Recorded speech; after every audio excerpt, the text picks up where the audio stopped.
ഇസ്രായേലിൽ നിന്ന് സുപ്രധാനമായിട്ടുള്ള ഒരു റിപ്പോർട്ട് ഇപ്പോൾ പുറത്തു വരുന്നത് ലണ്ടനിൽ നിന്ന് പോയ 2 എംപിമാരെ ഇസ്രായേലിൽ കാലുകുത്താൻ അനുവദിച്ചില്ല. അവരെ ഇസ്രായേലിൽ വിമാനത്താവളത്തിൽ വെച്ച് തന്നെ അറസ്റ്റ് ചെയ്ത് നാട് കടത്തിയെന്ന റിപ്പോർട്ടുകളാണ് ഇപ്പോൾ പുറത്തു വരുന്നത്. ഈ വിഷയം ചൂടുപിടിക്കുകയാണ്. യഥാർത്ഥത്തിൽ ഈ വിഷയം വലിയ രീതിയിലുള്ള പ്രതിഷേധങ്ങൾക്ക് ബ്രിട്ടനിൽ കാരണമായിരിക്കുന്നു എന്ന റിപ്പോർട്ടുകൾ പുറത്തു വരുന്നു. യഥാർത്ഥത്തിൽ എന്താണ് അവിടെ സംഭവിച്ചത് എന്നുള്ള ചോദ്യങ്ങൾക്ക് നിരീക്ഷകർക്ക് പല രീതിയിലുള്ള പല വ്യാഖ്യാനങ്ങളുണ്ട്. യഥാർത്ഥത്തിൽ വന്ന എംപിമാർ ഇസ്രായേലിനെതിരായിരുന്നു എന്നുള്ളതാണ് ആദ്യത്തെ വ്യാഖ്യാനം എന്ന് പറയുന്നത്. രണ്ടാമത്തെ വ്യാഖ്യാനം ഡൊണാൾഡ് ട്രംപുമായി ബന്ധപ്പെട്ട ഒരു സംഭവമാണ്. ഈ ഡൊണാൾഡ് ട്രംപും ലണ്ടനും അല്ലെങ്കിൽ ഡൊണാൾഡ് ട്രംപും ഇംഗ്ലണ്ടും തമ്മിൽ അത്ര നല്ല സ്വരച്ചേർച്ചയിലല്ല. ബ്രിട്ടനും ഡൊണാൾഡ് ട്രംപും വലിയ രീതിയിലുള്ള ക്ലാഷസിലൂടെ മുന്നോട്ട് പോവുകയാണ്.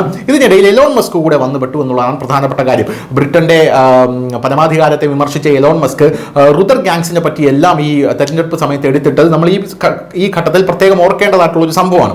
എന്തു തന്നെയായിരുന്നാലും ഡൊണാൾഡ് ട്രംപ് വലിയ താരിഫ് അവിടെ കൂട്ടുന്നു. എലോൺ മസ്കിന്റെ വിളയാട്ടം അവിടെ നടക്കുന്നു. അങ്ങനെയുള്ള സാഹചര്യത്തിൽ ബ്രിട്ടന്റെ ആൾക്കാർ തെരുവിലിറങ്ങി, ആൾക്കാരെന്ന് പറഞ്ഞാൽ പാർട്ടിക്കാർ തെരുവിലിറങ്ങി വലിയ രീതിയിൽ ഡൊണാൾഡ് ട്രംപിന്റെ കോലമൊക്കെ ഉയർത്തി വലിയ പ്രതിഷേധങ്ങളൊക്കെ അവിടെ നടക്കുന്ന ഒരു കാഴ്ച നമുക്ക് കാണാനായിട്ട് സാധിച്ചു.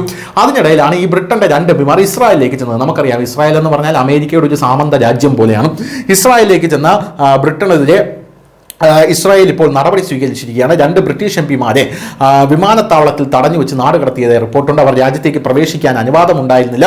ഈ വിഷയത്തിൽ ബ്രിട്ടനിൽ നിന്ന് ശക്തമായ പ്രതികരണം ഉണ്ടായി. എന്താണ് യഥാർത്ഥത്തിൽ ഉണ്ടായെന്ന് ചോദിച്ചാൽ 2 ബ്രിട്ടീഷ് എംപിമാരെ ഇസ്രായേൽ തടഞ്ഞു വെച്ച് രാജ്യത്തേക്ക് പ്രവേശിക്കുന്നത് അംഗീകരിക്കാനാവില്ലെന്ന് പറഞ്ഞു. ഇത് ഗുരുതരമായിട്ടുള്ള തെറ്റാണെന്നാണ് ഇപ്പോൾ ബ്രിട്ടൻ പറയുന്നത്.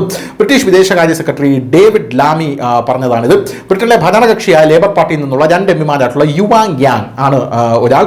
രണ്ടാമത് അബ്തിസാം മുഹമ്മദ് എന്നിവർ ലണ്ടനിൽ നിന്നും ഇസ്രായേലിലേക്ക് പുറപ്പെട്ടെങ്കിലും വിമാനത്താവളത്തിൽ വെച്ച് ഇസ്രായേൽ ഉദ്യോഗസ്ഥർ അവരെ പിടികൂടി തിരിച്ചയക്കുകയായിരുന്നു. യഥാർത്ഥത്തിൽ ഈ വാക്ക് അറസ്റ്റ് ചെയ്ത് തിരിച്ചയക്കുകയായിരുന്നു എന്ന് തന്നെയാണ് സകല മാധ്യമങ്ങളും റിപ്പോർട്ട് ചെയ്യുന്നത്.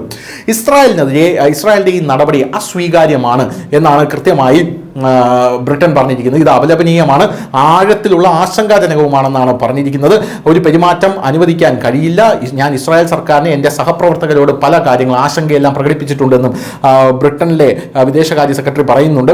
എന്തായാലും നിലവിൽ 2 എംപിമാരും ഞങ്ങളുമായി ബന്ധപ്പെടുന്നുണ്ട്. അവർക്ക് സാധ്യമായ എല്ലാ സഹായവും ഞങ്ങൾ നൽകുന്നുണ്ട്. ഗാസയും ഇസ്രായേലും തമ്മിലുള്ള ചർച്ചകൾ മുന്നോട്ട് കൊണ്ടുപോകാനും വെടിനിർത്തൽ കൈവരിക്കാനും ബന്ദികളെ മോചിപ്പിക്കാനും ഗാസയിലുള്ള മറ്റ് നടപടിക്രമങ്ങൾ ചർച്ച ചെയ്യാനും ഗാസയിൽ നടന്നുകൊണ്ടിരിക്കുന്ന ആക്രമണങ്ങൾ അവസാനിപ്പിക്കാനും ഞങ്ങളുടെ സർക്കാർ ഉദ്ദേശിക്കുന്നു എന്നാണ് ലാമി കൃത്യമായി പറയുന്നത്.